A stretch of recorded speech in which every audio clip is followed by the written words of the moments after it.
Assalamualaikum Sobat Football United. Ringan amatiran ala gue Fabrizio Romano kembali memberikan update terkait dengan informasi Manchester United. Informasi seperti apa? Langsung saja. Oh ya, sebelumnya gue doakan semoga Sobat Football United sehat-sehat selalu, sehat-sehat sekeluarga, dilindungi oleh Allah semuanya, dijauhkan dari mara bahaya, murah rezekinya, dan ya lancar segala aktivitas positifnya. Dan ingat, jangan judol, sayangi diri sendiri, sayangi keluarga, dan juga ya, sayangi lingkungan ya. Oke, Garnacho nih, Fabrizio Romano memberikan update terkait dengan Garnacho. Dia mengatakan, saya mengharap atau memperkirakan ya, Garnacho ini akan stay di Premier League dan ini adalah prioritasnya. Kita harus melihat apakah ada kesempatan yang tepat datang di market. Dia menerima beberapa ketertarikan ya dari klub di Italia dan juga Jerman, Bayer Leverkusen dan juga Erik ten Hag, tapi dia ingin tetap stay di Premier League.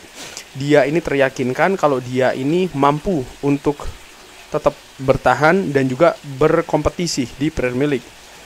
Dan Chelsea ini ketika gue bikin video ini ya, mereka sedang berusaha untuk mendatangkan Xavi Simons, dan Xavi Simons ini merupakan prioritas.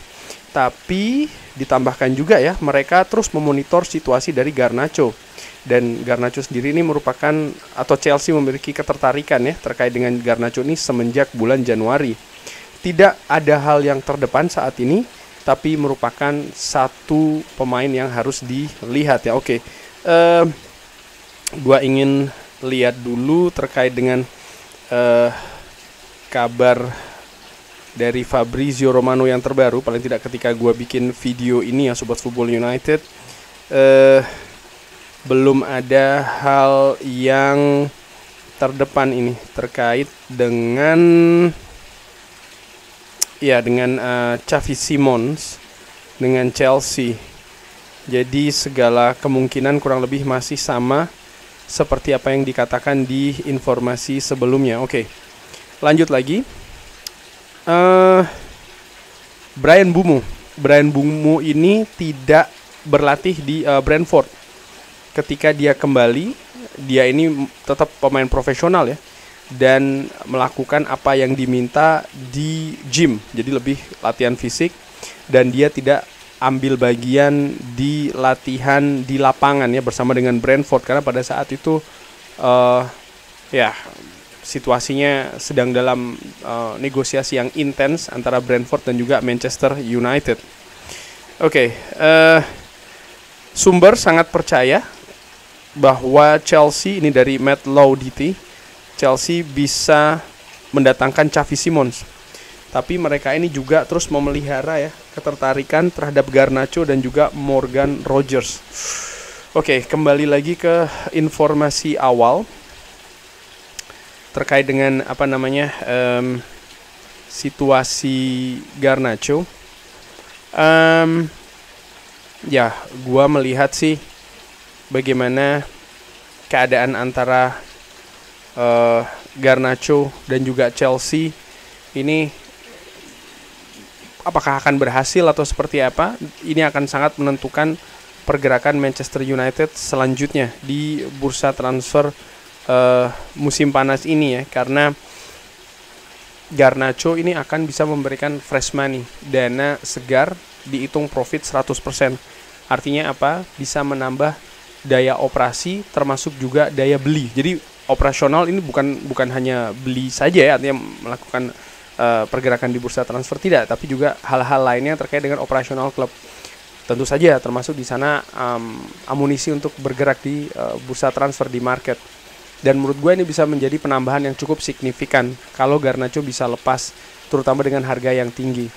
Gue ingat Napoli menawar di bulan Januari sekitar angka 60 dan Manchester United tidak sepakat ya di angka tersebut. Akankah kali ini Manchester United bisa menyentuh angka 60, atau Chelsea akan menggunakan cara lain untuk bisa mendapatkan Garnacho? Karena Garnacho ini juga misalnya dikaitkan dengan Nicholas Jackson, dan Manchester United ya, dikaitkan dengan Nicholas Jackson. Gue sambil mencari sumber dari kabar tersebut, sehingga bukan tidak mungkin sih ini akan menjadi semacam kayak alat negosiasi juga. Gua secara ringan amatiran sebenarnya lebih berharap Manchester United bisa mendapatkan fresh money ya terkait dengan situasi dari Garnacho ini, dan apakah Chelsea, kalau dari Chelsea sendiri, kalau yang dari gua lihat dan gua analisa secara ringan amatiran, bagaimanapun juga Chelsea ini butuh fresh money, butuh melepas ya pemain-pemain yang misalnya menjadi beban keuangan. Gue sebutkan beban keuangan karena pemain seperti Nkunku misalnya, Nkunku tidak begitu banyak berkontribusi musim lalu, dan wajar menjadi keraguan besar juga musim ini.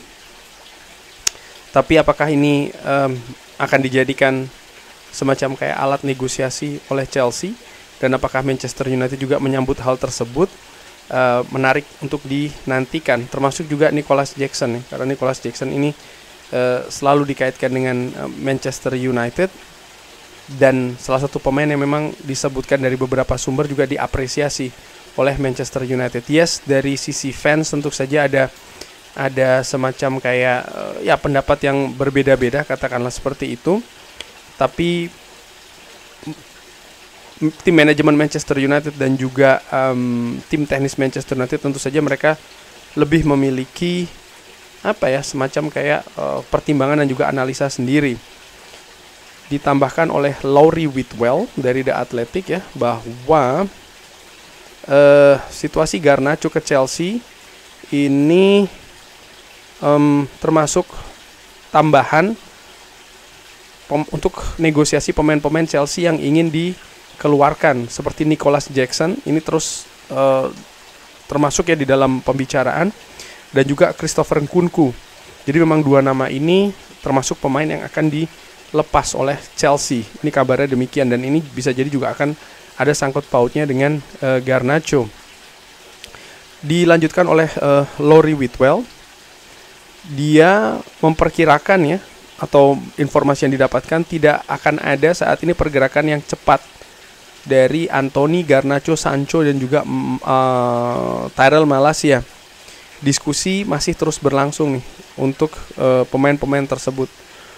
Padahal menurut gua pergerakan Manchester United di bursa transfer musim panas ini kali ini ya, terutama dengan datangnya Mbeumo, ini akan sangat bergantung dengan lepasnya pemain, apakah secara penjualan permanen atau secara pinjaman. Dan Mbeumo sendiri yang tadi disebutkan menurut gua jadi jadi diketahui lah bahwa memang Bryan Mbeumo sendiri ini katakanlah memang sudah menuju pintu keluar ketika dia tidak latihan dengan Brentford. Walaupun ternyata dia datang melapor untuk latihan di Brentford, tapi ternyata dia tidak ikut latihan di lapangan karena memang nampaknya kedua pihak pada saat itu, Brentford dan juga Manchester United, ini sudah semakin dekat dengan kesepakatan ketika Mbeumo ini laporan ke Brentford di hari Senin pekan lalu kalau tidak salah. Nah, dari Laurie Whitwell masih memberikan update terkait dengan Benjamin Sesko.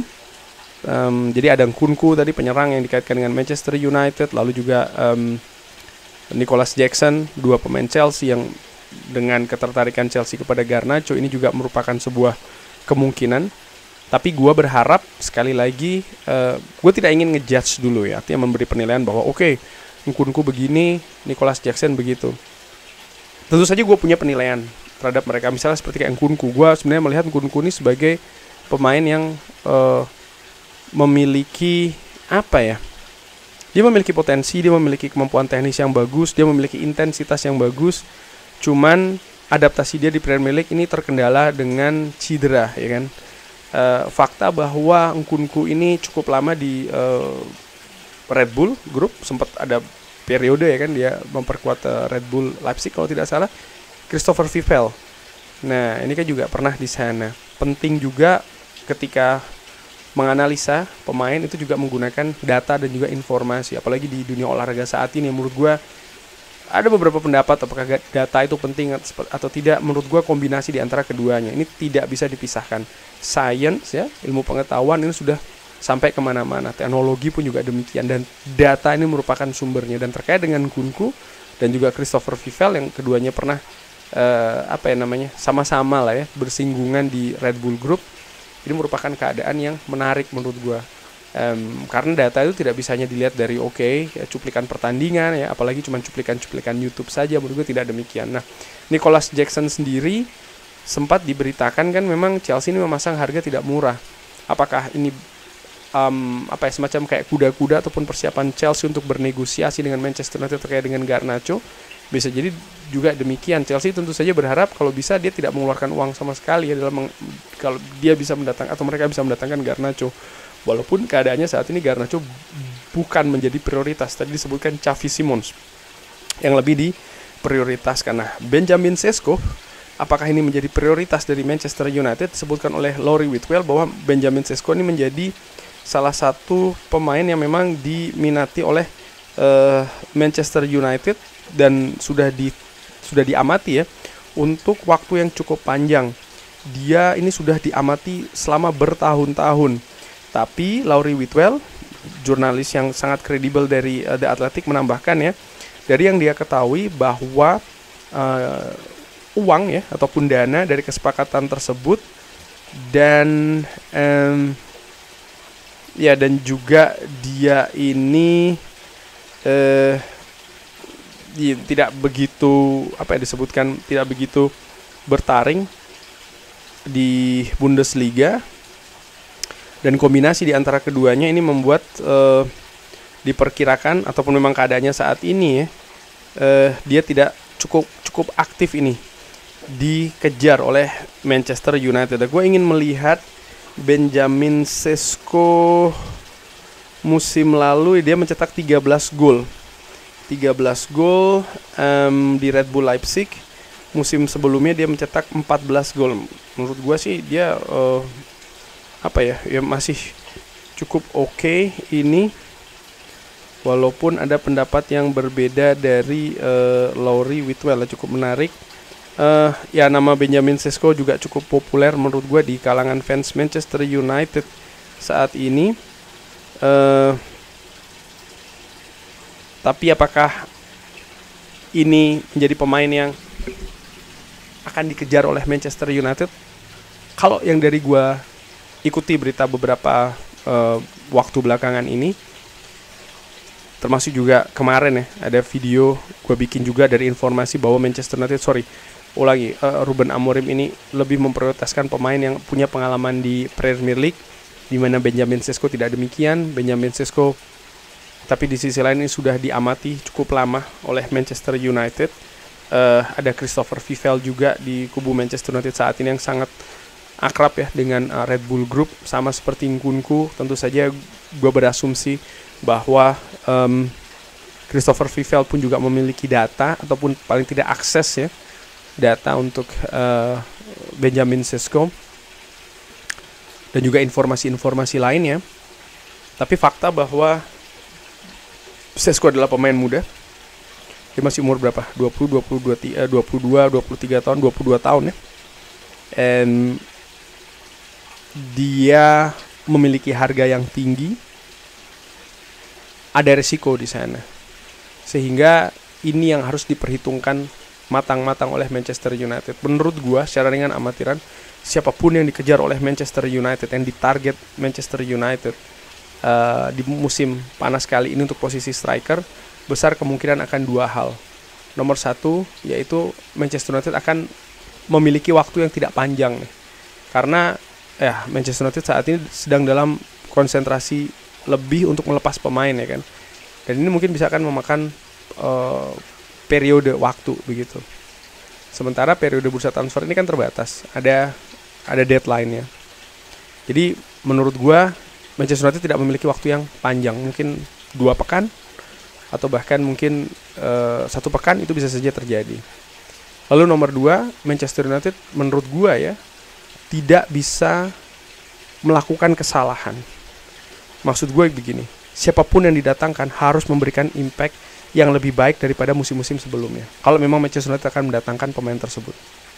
Manchester United tidak bisa lagi menurut gua mendatangkan pemain yang kita tunggu dulu perkembangannya beberapa bulan dulu atau bahkan beberapa musim. No, menurut gue tidak bisa seperti itu. Itu sudah harusnya terjadi dengan pemain yang sebelumnya. Saat ini Manchester United butuh pemain yang bisa bahkan langsung memberikan impact. Dan ini kan tidak mudah. Ini harus memiliki analisa yang mendalam. Tidak bisa secara ringan amatiran katakanlah seperti itu. Pemain ini mencetak gol banyak. Pemain ini cuplikan-cuplikannya bagus bersama dengan tim yang saat ini dibela. Musim lalu dia begini dan begitu. Menurut gue tidak bisa seperti itu saja. Baik mereka ini memiliki performa yang bagus ataupun performa yang tidak bagus dengan timnya di musim lalu. Karena kalau seandainya mereka memiliki katakanlah performa yang tidak bagus di tim sebelumnya, bisa di breakdown lagi, agak sedikit lebih detail. Kenapa? Apakah sistem yang tidak pas, ataukah ada faktor adaptasi, ataukah ada faktor non teknis, ataukah misalnya ada faktor penghalang seperti kayak cedera. Ini kan juga harus dianalisa. Dan kalaupun cedera, dilihat seperti apa keadaannya saat ini. Apakah di Manchester United bisa lebih bagus atau ada kemungkinan lebih parah? Bagaimana dengan gaya permainan yang ingin dibangun oleh Ruben Amorim di Manchester United untuk musim depan? Apakah cocok dengan profil pemain tersebut? Walaupun sekali lagi misalnya pemain tersebut tidak cukup berperforma bagus ya dengan timnya sebelumnya, ini kan juga harus dilihat. Pun juga sebaliknya, ketika pemain ada yang bagus di klub sebelumnya, di musim sebelumnya, tetap harus dianalisa cocok tidak nih dengan sistem yang ini dibangun oleh Ruben Amorim. Karena tidak jaminan mereka pemain tersebut bagus katakanlah di tim sebelumnya, tapi ketika di Manchester United gaya permainannya berbeda nih. Nah ini menarik, terutama untuk Benjamin Sesko karena selama bertahun-tahun di tracking, diamati oleh Manchester United, tapi gue juga melihat ini tidak bisa secara mudah saja datangkan Sesko saja. Menurut gue tidak seperti itu. Kenapa? Periode-periode sebelumnya Manchester United bermain dengan sistem yang berbeda, bahkan jauh berbeda dengan yang saat ini. Semenjak 7 bulan yang lalu berusaha untuk diterapkan oleh Ruben Amorim. Nah ini kan harus dilihat apakah saat ini masih tetap up to date pengamatan yang dilakukan oleh Manchester United selama bertahun-tahun yang sebelumnya. Ini juga menarik, di samping tentu saja faktor finansial. Kurang lebih seperti itu, membahas keadaan dari beberapa pemain dari beberapa sumber yang menurut gue ini sangat kredibel ya sumbernya. Bagaimana menurut Sobat Football United? Seperti biasa silahkan drop di kolom komen. Terima kasih sudah menyaksikan, jangan lupa like, share, dan juga subscribe. Wassalamualaikum warahmatullahi wabarakatuh. Thank you.